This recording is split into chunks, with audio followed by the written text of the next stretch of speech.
Kalau cerita yang terkenal di Lirboyo itu kan ada santri dari Jakarta di kelas, gurunya bilang Ja'a Zaidun, Zaid datang, waro'a itu Zaidan, saya melihat si murid ini itu melihat pintu terus. Lama-lama gurunya itu tersinggung, kamu diajari pelengahan nggak sopan, habis ustadz bohong. Lah kenapa bohong? Katanya Ja'a Zaidun, itu Zaidan, Zaidnya mana? Ya kan ada cerita gitu, ada orang itu nggak tahu betul Gus maknanya lam tardiman itu apa? Lam tardiman dicari di kamus itu udah ada, ternyata itu di hack lam tarodaman. Dia baca satu lam tardiman itu dicari di kamus sampai hidup mati lagi agak ada. Saya Gus, aja lu ngomong iki wong semuanya sudah tahu sampean alim, menerangkannya enak, fikhan, wa usulian, wa tafsiran. Biyen belajar piye kok iso alim kaya ngono, ya kan? Nah, terangkan Gus, terangkan. Mati.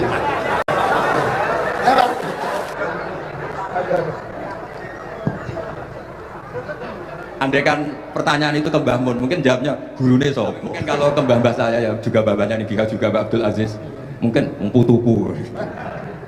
Tapi kalau saya ingin cerita tentang saya paling ya, aku sergap. Yang jelas tuh dari kafat dua yuti apa? Mayas. Tapi gini, kalau ini menghormati bahasa saya ini, kalau ijazah begini, dulu Mbah Mun tuh sering cerita juga bahasa. Kayak nak kepengen ngalim, ku sinau sedurunge ngaji. Ya, misalnya kamu ngaji takrib atau ngaji wahab sama Mbah Mun, kamu baca dulu Sebelum ngaji. Nah, setelah dibaca, misalnya kamu baca rofa, kok Mbah Mun baca jer, kamu baca jer, Mbah Mun baca rofa, berarti goblok tulen. Karena semua teori Anda kok salah. Ya, misalnya Mbah Mun baca wadakaro sapa al-musannifu, kamu baca wadakaro musannif. Berarti kan goblok banget itu. Ya kan ada cerita gitu, ada orang tuh nggak tahu betul Gus maknanya lam tardiman itu apa? Lam tardiman dicari di kamus itu udah ada, ternyata itu di hack lam tarodaman. Dia baca satu lam tardiman itu dicari di kamus sampai hidup mati lagi agak ada. Nah, jadi kamu baca dulu, misalnya di bab hack lam taro nari ngali sopo mar'ah damat ing gete. Ternyata ngaji Mbah Mun paginya jadi baca lam taro daman. Jadi kalau kamu malamnya baca lam tardiman loh kok. Jadi itu kata Dewi Mbah Mun mergo sorokan kabeh santriku ora mungkin. Carane ngecek kebenaran Anda itu mau sih. Nanti kalau kemiripannya 50% ya separuh alim, kalau 70% ya serontok alim. Tapi nanti kalau kemiripannya sampai 100% dan berkali-kali, ya berarti kan sudah luar biasa. Jadi yang ngaji sama Ki Mustafa, Ki Niam, saya mohon santri-santri itu belajar dulu, biar bisa ngecek nanti guru saya baca kayak apa. Waduh salah ya. Waduh salah. Karena kiai itu kalau salah ya mau ngalah. Ini ceritanya bangun betul. Ada kiai menolak. Nggak tahu apa kakek mergawe kakek politik nggak tahu. Wal babi lan walang. Sada santri i, kalau gak ada makna ke walang, lawang. Ya walang sing lawang tuh. Mau ngalah. Terus wati ini lan wit alu. Gurune maca alu. I kalau gak ada makna ke elu. Lah ya wit elu kena gua alu.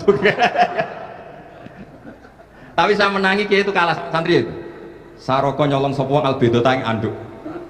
Terus gurunya kaget. Cung kok anduk cung, bareng didelok ndok. Karena kalau pegon kan anduk sama ndok itu podo aja. Ini ada podo. Tapi kiainya akhirnya kalah. Memangnya nyolong anduk boleh? Yo ora yo haram, ya podo aja kalau gitu nyolong. Nyolong ndok ya haram, nyolong anduk haram. Loh cerita itu masyhur yang terkenal di Lirboyo itu kan ada santri dari Jakarta di kelas. Gurunya bilang Ja'a Zaidun, Zaid datang, waro'a itu Zaidan, saya melihat si murid ini itu melihat pintu terus. Lama-lama gurunya itu tersinggung, kamu diajari pelengahan nggak sopan, habis ustadz bohong. Lah kenapa bohong? Katanya Ja'a Zaidun, itu Zaidan, Zaidnya mana? Zaid datang, saya melihat mana orangnya kok dibahas-bahas terus itu. Ya jadi yang serius tadi, kalau sampean ingin nguji kualitas Anda, makanya saya dulu itu pede baca kitab di depan Mbah Mun karena ya ngecek. Dan dulu itu Gus Zofur, Gus Kamil sebelum ngaji ya itu mesti sinau sama saya. Nanti ketika Mbah Mun baca, tadi kalau kemiripannya kita 90% ya bagus, syukur-syukur sampai 100. Dan itu terulang sampai Wahab Hatam, Jamul Jami' Hatam. Sehingga kita tahu. Jadi kalau diskusi kita kok salah ya tahu, kalau benar ya tahu.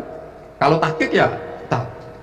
Biasanya kalau tahqiq itu Mbah Mun karena takut menyalahkan kiai-kiai Jawa, kalau baca 2 kali, misalnya begini, Yasmalu kadang dua tuh Yasmilu kira apa nggih Jawa gitu. Karena kalau kita memaksakan sampai benar seperti di kamus, kayaknya kalau di Jawa itu berat sekali. Dumeli bojo bola balik mesti ora goblok kok sampai lah. Karena kalau baca tahqiq itu kan butuh kamus.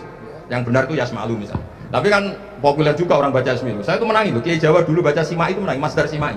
Lama-lama setelah banyak alumni Al-Azhar terus berdasar kamus baca Samai semua sekarang. Saya menangi Kiai itu baca Dilalah. Lama-lama karena sekarang udah banyak punya kamus, baca Dalalah. Fa'alah. Jadi Kiai itu juga kadang-kadang keteror muridnya. Makanya Syekh Zakaria Al-Ansori itu pernah ditanya, kenapa engkau begitu alim alama sampai dilakopi Syekhul Islam? Kata beliau itu lucu sahabat, karena saya ini orang yang sial. Saya dulu punya guru namanya Ibnu Hajar Al-Asqalani dan punya murid namanya Ibnu Hajar Al-Haytami. Kata beliau, dukik tu bena hajar ini. Saya ini digebek dua batu. Kalau mau ngaji takut saya minta ampun karena disuruh baca sama Ibnu Hajar Al-Asqalani. Kalau mau ngajar takutnya saya bukan main karena Ibnu Hajar Al-Haytami itu cerdasnya bukan main. Jadi kalau saya salah itu konangan. Akhirnya dia jadi orang sial tadi. Mau ngaji ya belajar, mau ngajar ya belajar. Makanya meskipun ini pernah sepuh saya tidak berani ngaji beliau. Wah mesti meriang saya kalau ngaji. Jadi yang terkenal alim-alim mohon ngajinya dikurangi ya, karena ini kasihan gurunya. Kasihan gurunya. Bon, itu catat ya. Sebelum ngaji baca dulu. Satu lagi Gus. Sampean ketoke kayak besok kok kuliah. Kamu tuh kuliah? Oh, oke. Pun dari belajar dari mana sampai kemana Gus jenengan? Dari Mondok sampai ke Jogja sampai Putih. Monggo. Ini karena sesuai kontrak, nggak boleh nyulaini janji sekali aja sekali tak tekno. Jadi sebetulnya kalau di ilmu, saya kan sering ketemu ahli geologi, ahli sosiologi. Sebetulnya di ilmu kita, saya kan lama di Jogja dan itu yang saya pakai juga ilmu zaman di pesantren. Misalnya sosiologi itu kan ada mukadimahnya Ibnu Khaldun. Itu kan teorinya luar biasa. Misalnya begini, kenapa Rasulullah itu harus dari suku Quraisy, suku yang sangat terhormat di Mekah? Itu secara teori sosiologi, bukan teori nubuah. Kata Ibnu Khaldun, Nabi itu mesti final dari kaum itu aneh. Saya ulang lagi, Nabi itu final dari kaum pasti aneh. Nah masa aneh-aneh ini ditoleransi oleh umatnya karena beliau dari suku yang terhormat. Coba kalau dia dari suku, beliau dari suku yang hina, pasti pas aneh-aneh langsung diadili. Ya kalau di NU lah, tidak Gus Dur kok bikin aneh-aneh di NU kan langsung tuntas. Tapi berhubung Gus Dur itu coba Hasim. Orang itu mentoleransi, bahkan mengira jangan-jangan teori beliau lebih baik ketimbang kita. Nah makanya terus kata Ibnu Khaldun, ma ba'atsallahu nabiyyan illa fi mana'atin min qaumin, tidak ada nabi diutus kecuali dari kaum terbaik supaya masa-masa transisi ini nggak ada perlawanan. Nah itu namanya sosiologi. Jika beliau ngetikan, ini versi tarikh bukan versi Ibnu Khaldun saja. Ketika sahabat disuruh hijrah karena disakiti orang kafir Quraisy, lah engkau sendiri ya Rasulullah, saya ini orang Quraisy, nggak akan ngalami yang seperti Anda. Nah itu namanya sosiologi. Begitu juga matematika. Saya sering ketemu pakar matematika dari UI, dari UGM. Misalnya bilang zakat kan 2,5% misalnya zakat di sana. Saya bilang kalau ngitung porogabet, padahal kita zaman sekolah porogabet itu pantangan. Tapi saya bilang saya punya matematika lebih cepat. Apa itu Pak Pak? Kalau manggil saya Pak. Kalau di kitab disebut rubul usur apa? Jadi bertahap. Misalnya 1 juta, usurnya kan 100.000. Setelah 100.000 rubulnya 25.000. Itu kita tidak usah pakai catatan bisa. Nah itu matematika Arab. Makanya orang Arab itu nggak bisa nulis, tapi matematikanya cepat karena bertahap. Misalnya 1 miliar, ya cari aja usurnya 100 juta. Berarti rubulnya 25 juta. Berarti 2/5, 2,5-nya 1 miliar itu 25 juta. Nanti kalau orang Arab bilang itu rubul usur. Diusurkan dulu baru dirubuk. Misalnya 6. 2/3 6 berapa? Orang Arab bilang sulusan. 6 sulusnya 2. Sulus 2 kali berarti 4. Sama misalnya zakat zuruh. Zakat zuruh itu kan al-usur sama nisful usur. Berarti misalnya kalau tidak disirami, ya, tidak biaya, zakatnya itu 10%, berarti per 100, 10. Nah sekarang kalau 10 ini kan berarti 1/10. Nah nanti kalau disirami pakai biaya, namanya nisul usur, berarti 5. Jadi orang Arab itu nggak mau langsung bilang 5, karena kalau 100 dibagi 5 itu, jadi 5 itu mikirnya panjang. Jadi diusurkan dulu, terus nanti dibilangkan nisul usur. Nah, jadi ilmu khazanah kita itu sudah luar biasa. Nah, itu makanya terus orang Arab kalau ngitung matematika itu udah usah tulisan, usah porogabet karena bertahap tadi. Jadi misalnya 2,5 bahasannya apa? Rubu'ul usur. 1 miliar usurnya berapa? 100. Rubu'nya berapa? 25.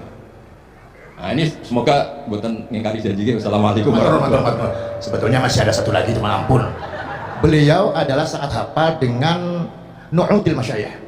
Itu sebutan, kenapa Imam Ghazali itu Syekhul Islam, Hujjatul Islam, kenapa Imam Anu Syekhul Islam, kenapa Imam Anu, sahabat Anu, ada Saifullah, ada Asadullah, itu biar ahli sekali, karena ini belum tuntas, jadi ya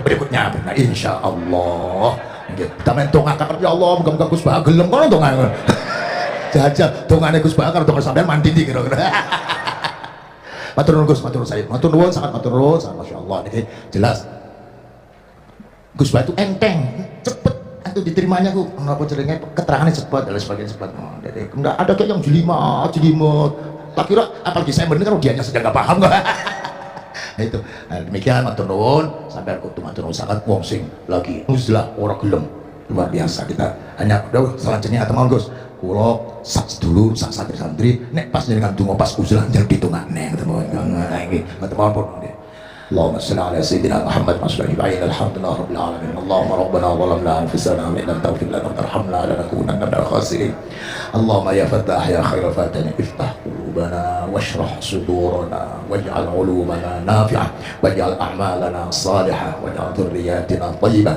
واجعل حياتنا حياه مطمئنه مرزوقه سالمه من الافات والبلايا برحمتك يا ارحم الراحمين اللهم يا لطيفا بخلقه ويا عليما بخلقه ويا خبيرا بخلقه والطف بنا يا الله في قضاء حوائجنا كلها من حياة الدنيا والآخرة يا لطيف يا عليم يا خبير لا إله إلا أنت سبحانك إني كنت من الظالمين لا حول ولا قوة إلا بالله العلي صلى الله على سيدنا محمد الحمد لله العالمين الفاتحة